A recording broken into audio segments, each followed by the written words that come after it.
Hey, Life Skills crew.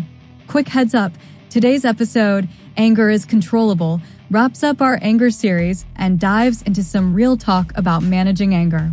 We'll touch on heavy topics like self-harm and relationship struggles, so take it at your own pace and maybe watch with a trusted adult if it feels intense. Grab a snack, a notebook, and let's finish strong together. You got this. What's good, Life Skills crew? Welcome to the final episode of the Anger series on the Life Skills Hub. This is episode 9, Anger is Controllable. We've been on a journey, breaking down everything from what anger is to how it can cost you big. If you missed any episodes, hit up the playlist below to catch up.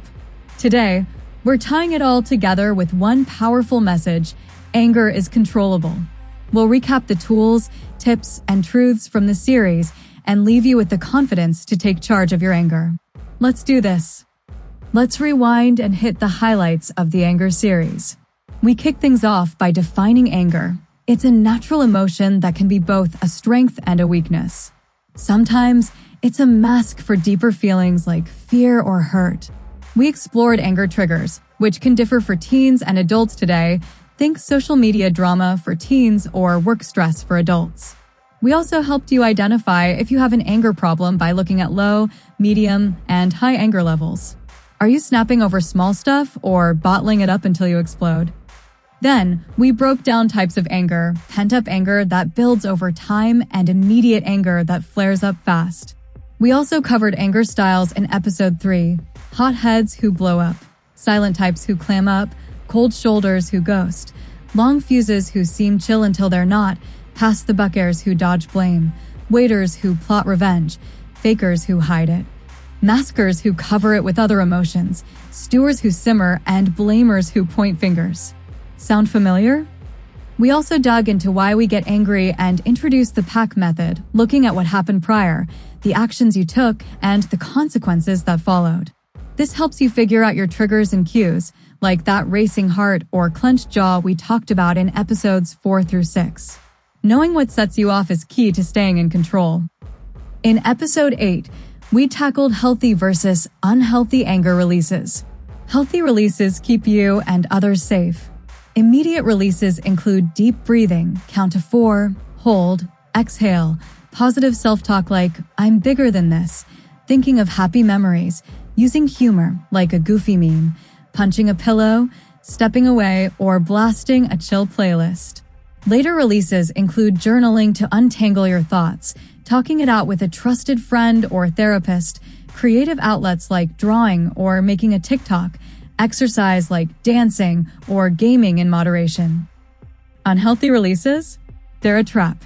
Outward releases like fighting, ghosting, being abusive or manipulative, destroying property, online ranting, or cyberbullying can lead to broken friendships, legal trouble, or a bad rep.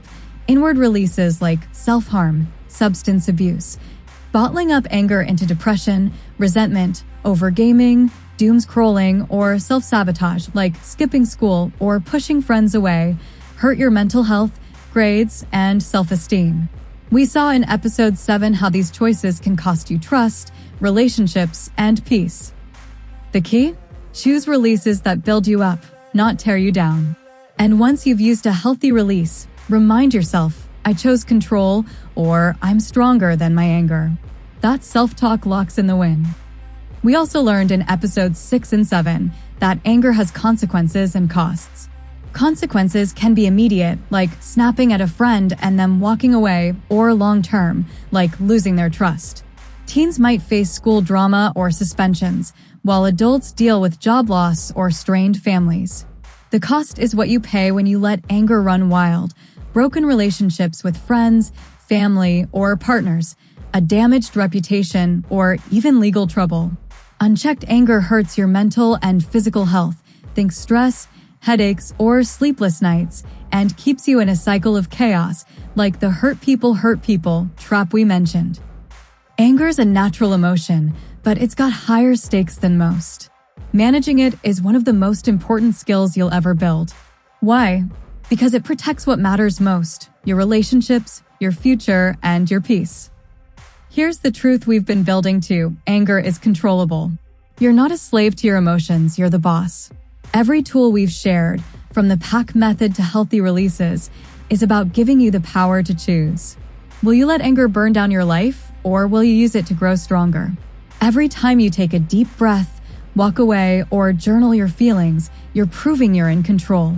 Every time you choose a healthy release over lashing out or bottling it up, you're building a better future. Learning to control your anger isn't just a skill, it's a superpower. It takes time, practice, and courage, but it's worth it.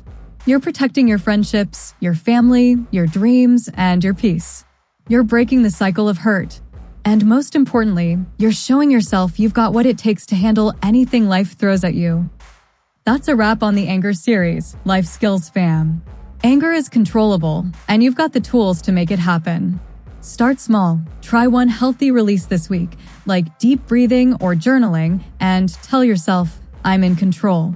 Drop a comment. What's one thing you've learned from this series that's helping you tame your anger? Or share a win you've had by choosing control. Let's keep this combo going. If this series hit home, smash that like button, subscribe, and share it with someone who needs it. Stay tuned for more real talk on the Life Skills Hub. You're stronger than your anger. See you next time.